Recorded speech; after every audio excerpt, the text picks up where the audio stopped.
Class is in session, your most unconventional class. She talks all things, all subjects. It's the Interdisciplinary Podcast. Hosted by your favorite doctor, this is What's the Say with Dr. Kymrae. Good morning, good afternoon, good evening. Welcome to the show. I am your host, Dr. Kymrae. I want to shout out today my Chicago subscribers today. I'm always talking about Charlotte and Fort Lauderdale and Miami. But you know what? Today I want to talk to my Chi-Town folk. What's up, Chi-Town? Where you at? Where you at? Hit me on the bottom in the comment. Let me know that you're here. But today we have Chicago native. And yes, he does live in Charlotte now, but he's from Chi-Town. And he's not only a U.S. Army vet, right? But he's a vet in community engagement and upward mobility. Anyone know out there that Bible verse in Genesis? Y'all don't want to get me quoting the Bible. Y'all just don't want to get me quoting the Bible. But I remember this verse, okay? It's in Genesis, and it's, "Am I my brother's keeper?" You know what I think about when I think about that verse?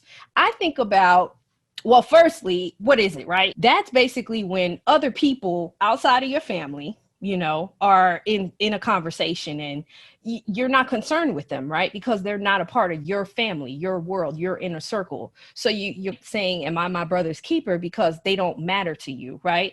So that's what that verse was all about. And it gets me to thinking about the current global society that we're living in. And when we talk about it from even a communities within this greater community, the granular side of it, right?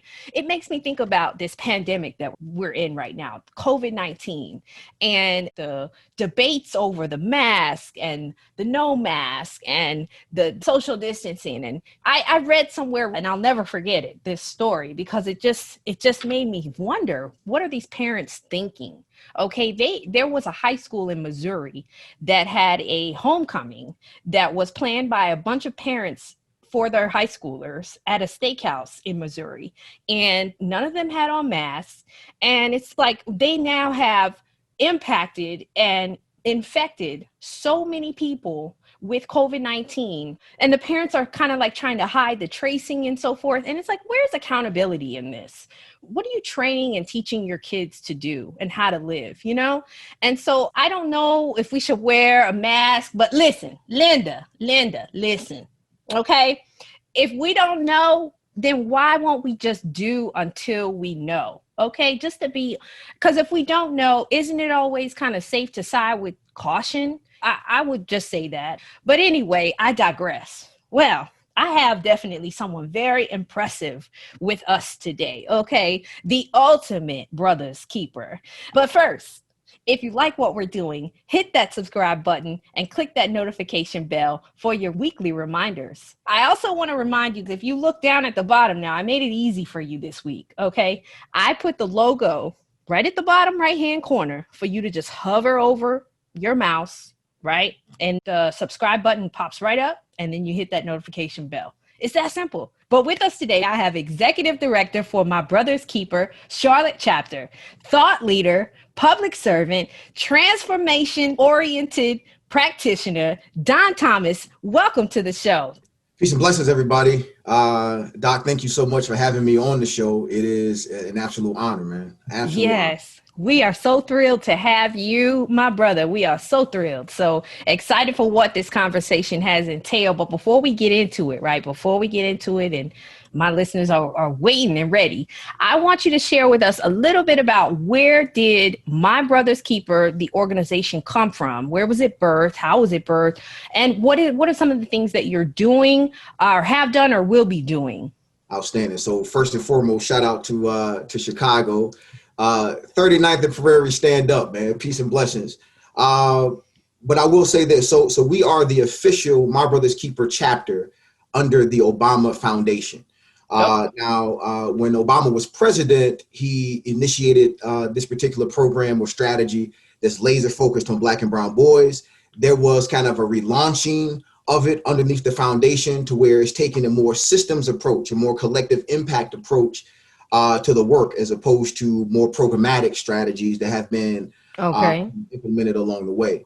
And so now we're just kind of honored to be a part of this alliance, to represent Charlotte Mecklenburg in this work, and to be a part of even a regional strategy here in the Southeast, changing how we engage and shifting systems to affirm the full humanity of our Black and brown boys. Wow. Okay. Well, I guess that's why I wanted you on the show for this conversation today then. So let's talk transformation. Okay. Now you're a transformation oriented practitioner. Okay. But so in layman's terms for me, I find that to be very similar to, and correct me if I'm wrong, please, to when I was getting my doctorate in leadership, right? I had to study all different types of theories and philosophies behind leadership and best practices and things. And I learned about a transformational leader. Okay. And it seems like it's very similar to that. Would you say, Don, that I am kind of on track when we're talking about a transformational leader?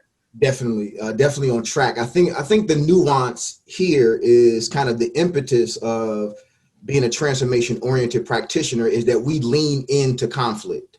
Oh, okay. We understand conflict to be the engine for change. Okay. So as a transformation-oriented practitioner, as we engage into social change strategies, we are wrestling with how to develop a strategy that not only addresses the immediate needs, but how do we get at the heart of why that need even exists? Right. And so a transformation-oriented practitioner is always situating their mind and their paradigm around how do we be short-term responsive and long-term strategic. Right. Okay. There's an immediate need that we need to be dealing with: housing insecurity, food insecurity, right? Over policing, all these different immediate things and challenges that the community deals with that we have to have immediate strategies for. Okay. Simultaneously, we know that in order to sustain and institutionalize transformation, that we have to ensure that there are policies, practices, and procedures, that the very structure, the very environment affirms transformative impact on the ground. Okay, so you're looking at the real root to the issues too, in order to think about it from a strategic standpoint, right? You have to be able to take a root cause analysis when dealing with social change in particular, right? And so from a My Brother's Keeper, Charlotte Mecklenburg frame, we're laser focused on Black and brown boys. So if I know that, then what is the root of why we need a targeted strategy in the first place? Okay. Right? What is happening to this particular demographic at the very foundation, at the very root, that would have us think through a strategy to affirm the fullness of their humanity? And so this is not what you would call conflict resolution, Don. This is conflict transformation. That's right. A lot of people argue, though, I think that's semantics. So what would you say to that? It can't be, right? Because what you're focused on, right? Right. So, conflict resolution is not necessarily not all conflict needs to be resolved. Right. And so if we are looking for revolutionary outcomes, if we are looking for transformative outcomes, then the only way that revolutionary action and change could happen is through conflict. Right? You can't name a time in history where there wasn't a struggle. As a matter of fact, the great Frederick Douglass would affirm that struggle is an absolute necessity if we are looking to shift and change our environment. And so what we say in conflict transformation is that we want to take what is destructive and make it constructive. Right? What are the destructive components of this conflict that we need to adjust? But how do we take that conflict in a constructive way to move us towards desired outcomes? Wow. You know what? That your wife y'all probably have a really healthy, wholesome marriage off of that one, because that means that you know how to not only deal with conflict, but you embrace it. Your wife might love that about you, and maybe she doesn't. Maybe she's like, I'm tired of you working all the time. She knows, she knows that perfection has more to do with one's effort than it does the outcomes. And so I am on a perfect journey to becoming the best husband, father that I could possibly be. So I think I'll frame it up like that. Talk about being intentional, huh, Don? Let's dive into more about being intentional, though, and working together to make a collective impact. You mentioned collective impact a few minutes ago. So let's just say this, hypothetically, okay? I know nothing about, I'm oblivious to systemic racism, biases, barriers of any kind. Talk to me. Tell me how to make a collective impact. Yeah, I appreciate this question so much, because I think that what happens is the term gets thrown around. Folks know that we have to work together in order for things to happen. But what we're trying to do with MBKCLT is that we are trying to get a message across the community that it is not anecdotal for us to work together. Yeah. We are, this is the organizational praxis of Ubuntu. So if I say that I am because we are, right, and we throw this term around just so we can sound woke, what we're trying to do is actually formalize a strategy by which we can prioritize, or we can shine a light on the importance of our interdependency, our interconnectedness, and then how do we build a strategy around that interdependency and interconnectedness that will yield this kind of transformative outcomes, right? Like we have prioritized outcomes over outputs, right? And the way that we know that we can change society, that we can change the narrative for our Black and brown boys, is that we can't do it by ourselves, right? This is, a humbled earth produces much fruit. So if I come from a place of humility, understanding that if I have been privileged as an organization with resources, then how do I use these resources to disseminate in a way, to distribute these resources in a way to build capacity for organizations that are serving the demographic that we are laser focused on? Because as everyone knows, if we can have organizations working at optimal level, then we'll have optimal outcomes for our Black and brown boys. So I'm not here to compete. I'm here to co-labor with you. I'm here to co-create something that has generational implications, in fact. And so when we're talking about collective impact, we understand that the way that happens is just linking organizations together. Social capital is a term that folks like to use, but not necessarily understanding how social capital is broken down. Three pillars: bonding, bridging, and linking, right? Bonding is kind of that in the original environment, the first environment that child is engaged in, the family, the community, right? Bridging is about networks. How do I expand my network? I know Dr. Kymrae, so I know exactly I can do this, that, and the other. My network is expanding. But linking social capital talks about how do we link systems together? How do we link institutions and organizations together in an effort to yield that collective impact, right? And it is important to note that collective impact is non-existent without collective action. Right? It is collective action that yields collective impact. We never want to put the cart before the horse, right? And in fact, what comes before collective action should come a collective agenda, a collective vision, right? Absolutely. So now we know what's going to guide our actions, and then we know what our projected impact will be based on that collaboration.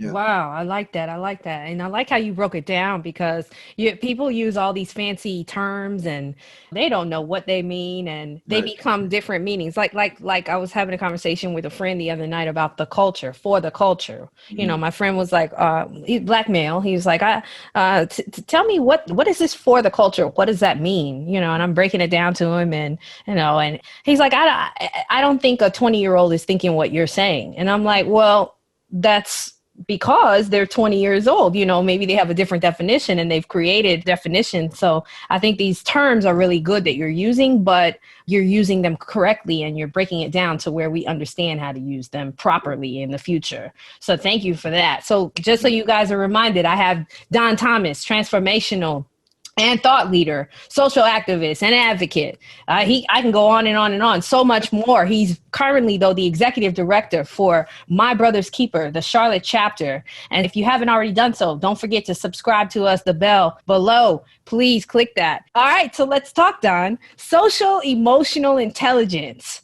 I think that's what I hear when I heard you talking just a few minutes ago about those things as it relates to collective impact and the programming from the agenda to the action plan, like going from agenda to action. And then what was the last one you said? It was another from action to impact. Impact. Okay. So that's the steps basically. And so I'm thinking about intelligence, emotional intelligence, because you can't have action without understanding the root cause, which we've talked about as well in this conversation, to figure out how we can fix and work on these things for transformation to happen. So I'm thinking about emotional intelligence when I think of this. Am I on the right track? Where am I going with this?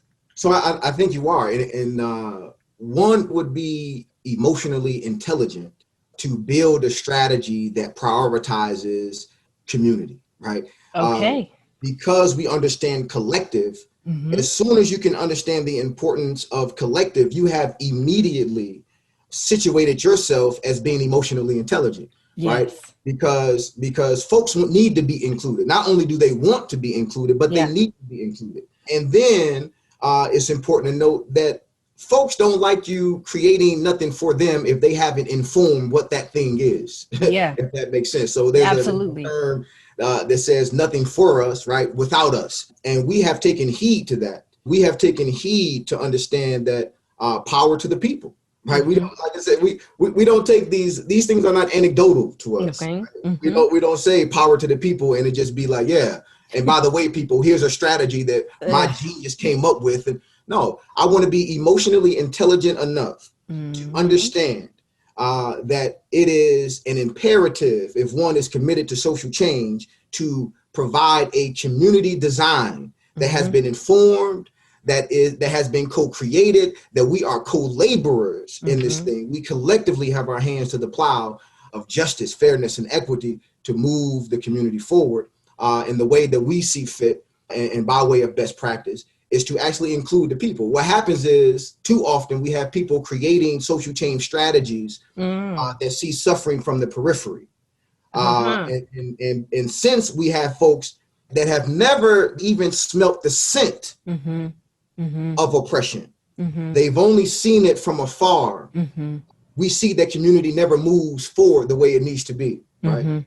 Dealing with some of the same issues that our ancestors and that some of the great cloud of witnesses that came before us were dealing with. And so what we have found to be a best practice is to engage the people, frontline practitioners, those that are those that are in the fray with the suffering, right? Let them be the thought leaders by which these strategies are developed. And so we've prioritized that. Prioritize reaching out to our young men to understand how they're situated from a socio-emotional framework. We are engaging our parents in a very real and strategic way to know, parents, what do you desire for your child? What do you desire for your son? We let that aspiration, we let those desires inform the strategies that we create. And then we're very comprehensive, right? I don't go into places or spaces trying to make a moral or ethical plea around why we need to change the conditions for our Black and brown boys. That's not what I do. But I look at the data. This is one thing my brothers teach, is that we are a vision-driven and data-informed process. We understand what we desire for our boys. We understand what we desire for our community. But the data is there to support the strategy. I don't need to get on the soapbox. If I look at here in Charlotte, we can use McKinney-Vento. McKinney-Vento served 4,900 and some change young children that are dealing with homelessness. 81% were Black and brown kids, black and boys and girls, right? Literally 42% were Black boys. 42% of the homeless population that this particular organization is serving are our boys. Every data point, the achievement gap, the economic mobility, social capital, what have you, you will see our boys at the bottom of the barrel. And one thing we know is that we are going to get proximate, right? Even though it's uncomfortable to see the suffering and dispossessed, the disinherited, disenfranchised and marginalized of our community. It is tough, proximate, to really build transformative relationships with them, to commune with them in a very real way. But we understand it to be a necessity nonetheless. Absolutely. Yes, yes, yes. All over that. I love the data-driven decision and informative. You called it informant. Yeah. So vision driven, data informed. Data informed. Okay, Data okay, informed. okay. I Yeah. always say data driven, but I like that. That's Yeah. good. Because what happens is if you're data driven, it kind of takes the humanity that Ah, you're right out of it. dealing with numbers, right? You're dealing Yeah, with numbers. Like yeah. let the numbers inform, but we're more concerned about transforming the lives. Hmm. Mhm. Wow, I got chills off that. That's true. That is so true. Mhm. Okay, so we're applying all this information to life. What is your charge to us? What would you say to us? Okay, and think about it from not me, from a hypothetical standpoint if you're thinking about me, but someone who is just totally aloof, has no idea about what we're talking about. They're listening to us right now. They kind of they see something, they feel something, like I just got chills. Maybe they just got chills and they want to, try to make a collective impact. What's your charge to us today? Yeah, great question. The charge is this, right? This is an equation that I've been wrestling with for some time. The equation is acquisition plus application equals transformation, right? Mm, And so the reason that I've been wrestling with this is because I understand that it is not enough for us to acquire knowledge. mm-hmm, It's not enough for us just to acquire the knowledge. mm-hmm, right. It's not enough for us to know that something needs to change, Mm-hmm, yeah. essentially, right? But we have to be able to apply knowledge Yes. because this is the only way that we can change our conditions. And so I would challenge and charge those that are listening Yeah. to acquire knowledge first, right? Acquire knowledge first, and then seek to find ways by which that knowledge can be applied, because it's going to be there. And I would even add that we need to be applying knowledge in a way that supports and bolsters collective impact. So whatever that application is, let it be done in concert with your comrades so we can collectively move the agenda. So Mm-hmm. that's what I would charge folks. And I'll say this, my last point to that is this. Dr. Yeah. Miles Monroe, he says this. He says that knowledge is the information. Mm-hmm. He says understanding is the comprehension. Mm-hmm. But he says that wisdom is the application. Mm. And so it is time for us collectively to be wise. Mm-hmm. We understand data has given us all the information we need to build a nation, in fact. And so we have to start moving in a very wise way. Wisdom, as we go into 2021, is our imperative. Mm-hmm. It is the imperative that we be wise with the knowledge that we have acquired, so to apply it in a way that transforms the conditions of our community. Mm-hmm. Yes. Well, I was going to ask you if you had any final thoughts. Do you? Because that was like, drop the mic right there. This is my final thought. The final thought is, hit me up. Like, let's build this thing together, right? Let's build this thing together. So I want to ask you, Don, so you're based in Charlotte, but this is an organization that you are working as the executive director. My Brother's Keeper is a national organization, and they have different chapters in different cities. In what way can they tap into making an impact in their local communities if they don't know where to go? Where can they start? Can they start maybe at the My Brother's Keeper website, or where can they kind of go? You can go to the Obama Foundation website. And listen, you don't have to be an Obama fan just to support this organization. What this is about, to the point, this is biblical. This transcends how one is situated in this kind of framework in this time contemporarily. But this is, when we say My Brother's Keeper, this transcends what side of the aisle you sit on. As a matter of fact, My Brother's Keeper seeks to eliminate that aisle. So there is no divide between this work. But you can go to Obama Foundation. You can see your MBK chapters out, in whatever city you're from. And I would really encourage you to do so. And then with My Brother's Keeper, Charlotte Mecklenburg, we are in the process of co-creating a regional framework with North Carolina as well as South Carolina with all the MBK chapters there. So if you find yourself in North Carolina or South Carolina, you can get with Brother Antoine Tate out in South Carolina, and then you can obviously reach out to me and we can get you connected throughout the state. So Phenomenal, phenomenal, phenomenal. Thank you so much, Don. I really appreciate it. Rev Don is what I call him. But tell the wife, please, and the family hello for me. Did y'all know Don is not only doing all of this in these streets, but he's been holding down a marriage for what, 12, 15 years? 14. 14 years. This man looks 14 years old to us right now, right? But man, and then you have a daughter who's about to graduate from Hampton University.